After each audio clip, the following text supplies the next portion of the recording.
నమస్తే, నేను మధు. మంత్రి నారా లోకేష్ ఢిల్లీకి వెళ్లారు. మరి ఢిల్లీకి వెళ్ళడానికి గల కారణాలేంటి? ఏమైనా రాజకీయ సమీకరణాల గురించి చర్చించడానికా, లేకపోతే మరేమైనా విషయాలు ఉన్నాయా? అసలు ఎవరిని కలవనున్నారు? ఈ రోజు మనం తెలుసుకుందాం. ప్రస్తుతం మనతో పాటు ఉన్నారు సీనియర్ జర్నలిస్ట్ సిఎస్ రావు గారు. వారిని అడిగి మరిన్ని విషయాలను తెలుసుకుందాం. నమస్కారం సార్. నమస్తే సార్, నారా లోకేష్ గారు ఢిల్లీకి వెళ్ళినట్టు తెలుస్తుంది. ఢిల్లీకి వెళ్ళడానికి కారణం ఏంటి సార్? సో ఢిల్లీకి అయితే 3 o'clock ఫ్లైట్కి వెళ్ళారు. ఈ రోజు నైట్ ఉంటారు, రేపు కూడా ఉంటారు. రేపు సాయంత్రం మళ్ళీ తిరిగి వస్తారు ఆయన. అయితే ఆయన ఢిల్లీ వెళ్ళారంటే ఊరికి వెళ్ళరు కదా, ఖచ్చితంగా ఏదో ఒక ఇంపార్టెంట్ ఇష్యూ మీదన వెళ్తారు. చంద్రబాబు నాయుడు గారు వెళ్ళినా లేదంటే లోకేష్ గారు వెళ్ళినా డెఫినెట్గా ఏదో ఒక పెద్ద ప్రాజెక్ట్ కోసమో లేదంటే ఒక నిర్ణయం కోసమో వెళ్తారు. పైగా ఇప్పుడు బడ్జెట్ సమావేశాలు జరుగుతున్నాయి ఢిల్లీలో. ఆయన కేంద్ర మంత్రులను కలవబోతున్నారు. ఇప్పుడు ఆల్రెడీ బడ్జెట్లో కొన్ని ప్రాజెక్ట్స్ శాంక్షన్ అయ్యి వాటికి సంబంధించి ఎలాగూ ఆన్ ప్రాసెస్ వస్తాయి, వాటి గురించి వెళ్ళాల్సిన అవసరం లేదు. అయితే ఇప్పుడు ఎందుకు వెళ్ళారు అని అంటే, మనం పాయింట్స్ తీసుకుంటే 1, 2, 3 పాయింట్స్ తీసుకుంటే ఎందుకు వెళ్ళారు అనే దాని మీద ఇప్పుడు జరుగుతున్నటువంటి పరిణామాలు, వీటి మీద అక్కడ హోమ్ మినిస్టర్ ఉన్నారు కదా అమిత్ షా గారికి వివరించడము ఏదో ఒకటి అయి ఉంటుంది. ఎందుకంటే అంబటి రాంబాబు గారు అలాగే జోగి రమేష్ వీళ్ళిద్దరు ఇళ్ల మీద ఏదో దాడి చేశారు, రాష్ట్రపతి పాలన పెట్టాలి అనేటువంటి డిమాండ్ ఏదో చేస్తున్నారు అక్కడ. అసలు ఆ రాష్ట్రంలో ఏం జరిగింది, గత 2 సంవత్సరాల నుంచి ఏం జరుగుతుంది, ఇవన్నీ ఖచ్చితంగా చెప్పేటువంటి అవకాశం ఉంది. హోమ్ మినిస్టర్ అమిత్ షా గారిని కలవకపోతే ఇతర మంత్రులను కలిస్తే ఏముండదు. ఒక హోమ్ మినిస్టర్ని కలిస్తేనే ఇలాంటి ప్రస్తావన వచ్చే అవకాశం ఉంది. ఇక విదేశాంగ శాఖ మంత్రిని కలిస్తే బహుశా నేను అనుకోవటం విదేశాంగ మంత్రిత్వ శాఖలో ఉండేటువంటి వాళ్ళని కలవడానికే వెళ్ళి ఉంటారు అనుకుంటున్నాను నేను, ప్రయారిటీ లిస్ట్లో తీసుకుంటే. కారణం ఏంటంటే 19వ తారీఖున బిల్ గేట్స్ వస్తున్నారు ఆంధ్రప్రదేశ్. మైక్రోసాఫ్ట్కి సంబంధించినటువంటి వ్యవస్థాపకుడు. సో బిల్ గేట్స్ రాబోతున్నారు. ఈ బిల్ గేట్స్ 19 రాబోతున్నారు. పైగా మైక్రోసాఫ్ట్ తోటి కేంద్ర ప్రభుత్వం ఈ మధ్యకాలంలో ఒక పెద్ద డీల్ కుదుర్చుకుంది. దాదాపు 1,70,000 కోట్ల రూపాయలు పెట్టుబడి పెట్టడానికి ఇండియాలో. సో అమెరికా తర్వాత అత్యంత పెద్ద విస్తరణ వేరే దేశంలో, అదే ప్రపంచంలో ఇంకెక్కడ ఏ దేశంలో అంత పెద్ద విస్తరణ చేయడానికి డీల్ కుదుర్చుకోవాలి మైక్రోసాఫ్ట్. 1,70,000 కోట్ల పైన, ఆల్మోస్ట్ 1,80,000 కోట్ల దాకా ఏముంది. అంత పెద్ద డీలు ఇక్కడ మైక్రోసాఫ్ట్ రీసెర్చ్ కానీ లేదంటే డేటా సెంటర్ కానీ ఇవన్నీ పెట్టడానికి మైక్రోసాఫ్ట్ కేంద్ర ప్రభుత్వంతో ఒక అగ్రిమెంట్ కుదుర్చుకుంది. అయితే కేంద్ర ప్రభుత్వం అగ్రిమెంట్ అయితే అయిపోయిన తర్వాత ఇది ఏ రాష్ట్రంలో పెట్టాలి? ఇప్పుడు గుజరాత్లో పెట్టాలని చెప్పి కోరుకుంటుంది, తెలంగాణలో పెట్టాలని కోరుకుంటుంది, కర్ణాటకలో పెట్టాలని కోరుకుంటారు, ఆంధ్రప్రదేశ్లో పెట్టాలని కోరుకుంటున్నారు. సో ఇలా ఏ రాష్ట్రానికి ఆ రాష్ట్రంలో ఆ ప్రాజెక్టు వస్తే బాగుంటుందని కోరుకోవటంలో తప్పు లేదు, కోరుకుంటారు కూడా. అయితే గూగుల్ ఏఐ సెంటర్ని విజయవంతంగా తీసుకొచ్చినటువంటి తెలుగుదేశం పార్టీ, చంద్రబాబు నాయుడు గారు, లోకేష్ గారు మైక్రోసాఫ్ట్ని కూడా ఆంధ్రప్రదేశ్కి తీసుకురావడానికి ప్రయత్నాలు చేస్తున్నారు. దాంట్లో భాగంగా ఏ రాష్ట్రంలో అయితే ఈజ్ ఆఫ్ డూయింగ్ లేదంటే స్పీడ్ ఆఫ్ డూయింగ్ బిజినెస్, రాయితీలు ఇవన్నీ ఉంటాయో ఆ రాష్ట్రానికి అట్రాక్ట్ అవుతారు.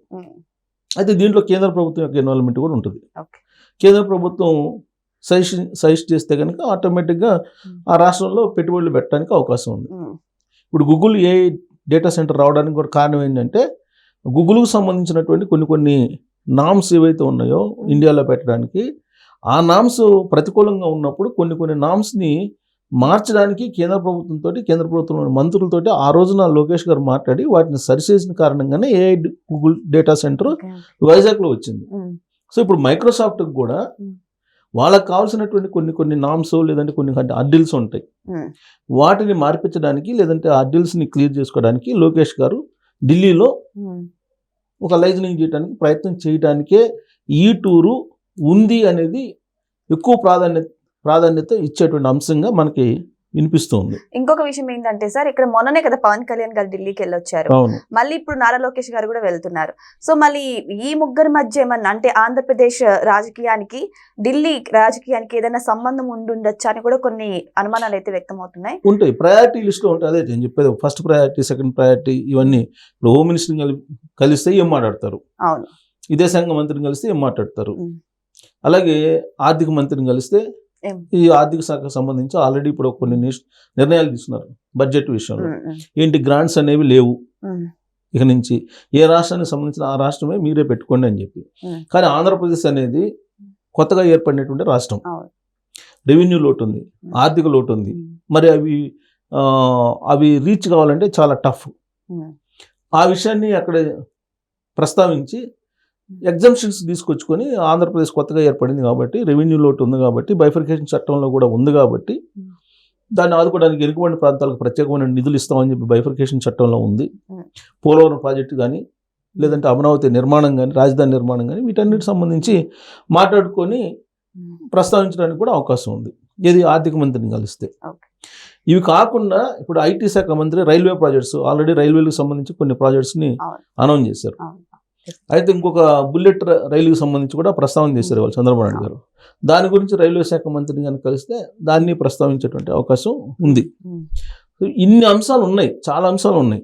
ఇది ఆయన ఢిల్లీ వెళ్ళారంటే డెఫినెట్గా ఇప్పుడు మళ్ళీ కేంద్ర ప్రభుత్వంలో క్యాబినెట్ ప్రక్షాళన అనేది ఒక ప్రస్తావన ఉంది. సో దీనికి సంబంధించి, లేదా రాజ్యసభ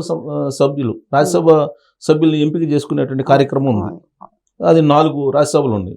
ఈ 4 రాజ్యసభల్లో తెలుగుదేశం పార్టీకి ఎన్ని, బీజేపీకి ఎన్ని, లేదంటే జనసేనకి ఎన్ని అనేది చర్చ జరుగుతుంది. దాంట్లో భాగంగానే అమిత్ షా గారిని ఇటీవల కాలంలో పవన్ కళ్యాణ్ గారు కలిశారు అనేది కూడా మనం ఇంతకుముందు ఒక వీడియోలో కూడా చేసుకున్నాం. అయితే ఇప్పుడు పవన్ కళ్యాణ్ గారు ఎట్లయినా సరే జనసేనకు ఒక రాజ్యసభ తీసుకోవాలనేటువంటి ఆలోచన ఆయన చేస్తున్నట్టు వినిపిస్తుంది. తెలుగుదేశం పార్టీ 2 తీసుకుంటుంది, ఎలాగూ బీజేపీకి 1 ఇస్తారు. కాకపోతే బీజేపీ 2 అడుగుతుందని చెప్పేసి కూడా ఒకటి వినిపిస్తుంది. బహుశా ఈ నెగోషియేషన్స్ సంబంధించినటువంటి అంశం మీద కూడా మాట్లాడుకునేటువంటి అవకాశం లేకపోలేదు. ఎందుకంటే కూటమి కాబట్టి, కూటమికి సంబంధించినటువంటి పార్టీల నేతలతో మాట్లాడాలి. అందులో లోకేష్ గారు కీలకం కాబట్టి, చంద్రబాబు నాయుడు గారి తర్వాత ఆయనతో కూడా మాట్లాడుతున్నారు. ఈ మధ్యకాలంలో నరేంద్ర మోడీ గారు పిలిపించుకుంటున్నారు, అమిత్ షా గారు కూడా పిలిపించుకుంటున్నారు లోకేష్ గారిని. సో కాబట్టి ఆ అంశం కూడా ప్రస్తావనకు వచ్చే అవకాశం ఉంది. అంటే ఏ మంత్రులు కలవబోతున్నారు అనే దాని మీద మనం ఆయన ఎందుకు వెళ్ళారు అనేది ఎక్స్పెక్ట్ చేయొచ్చు. అయితే నాకున్నటువంటి ఇన్ఫర్మేషన్, నాకున్నటువంటి చిన్న పరిచయాలతో వస్తున్నటువంటి సమాచారం ఏంటంటే, మైక్రోసాఫ్ట్ని ఆంధ్రప్రదేశ్కి తీసుకురావడానికి ఆయన ఈ టూర్ని ఉపయోగించుకుంటున్నారు. కేవలం ఈ టూరు దాని గురించే. దాన్ని ఎందుకు రివీల్ చేయలేదని అంటే, బయటికి చెప్తే కనుక డిస్టర్బ్ చేసేటువంటి అవకాశం ఉంది, రాష్ట్రంలో పరిస్థితులు బాగలేవు. సో కాబట్టి దాన్ని మొత్తం అయిపోయిన తర్వాత అనౌన్స్ చేయబోతున్నారు. మైక్రోసాఫ్ట్ని ఆంధ్రప్రదేశ్కి తీసుకురావడానికే ఈ టూరు ఉంటుంది అనేది ఇన్ఫర్మేషన్.